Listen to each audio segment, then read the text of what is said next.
village I grew up, mainly, my parents particularly had no formal education. They were illiterate, and I wanted to study further. In order to study further, I had to, when my parents were in another village, I ran away to Bombay.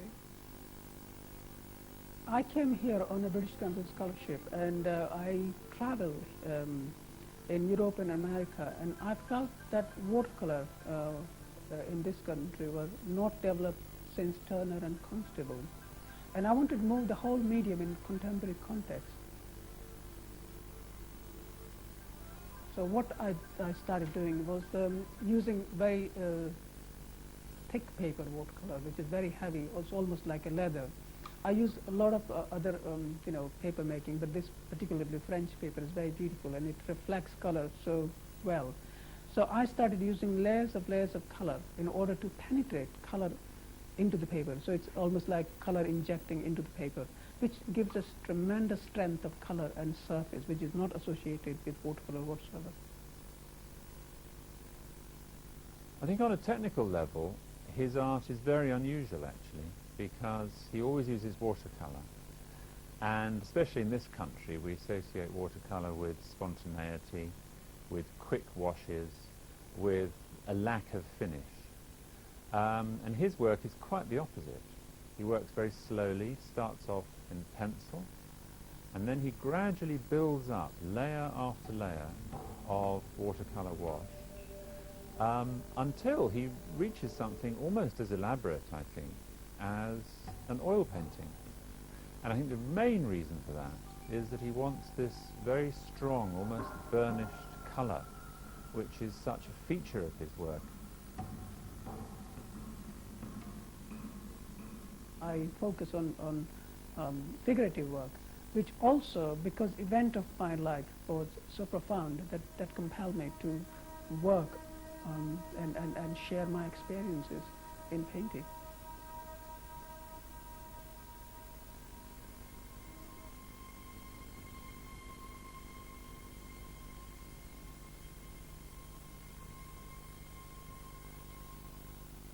Painting first marriage was about, again, my experiences. I was married, arranged marriage, when I was about 17, 18. And the whole event, although in many people know that in India, when there is a wedding ceremony, there is a lot of crying. When the girl leaving her home, parents cry, and the whole family cry. There is a sad element within the painting.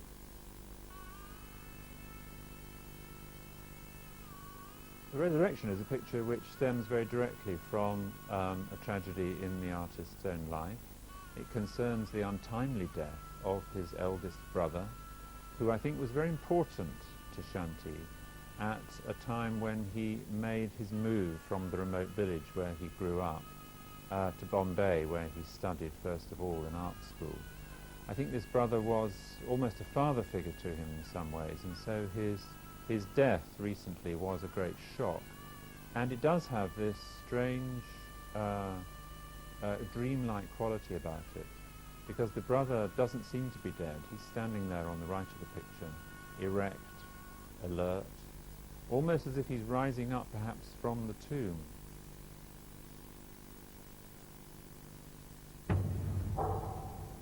I feel very good with painting Judgment, which I would say one of the very successful painting. There is a huge space within the painting, which is almost like abstract space, and there are figures which float as a shapes and form and colors.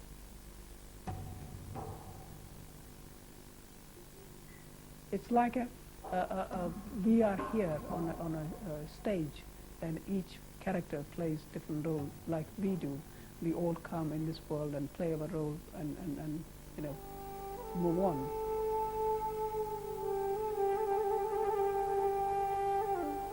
If I had to identify a sort of common thread running through his work, I would say there is a sense of melancholy, and it's a melancholy perhaps that can be connected with the notion of being an outsider, being somebody who is a long, long way away from his country of origin, and really feels that, a sense of homesickness even.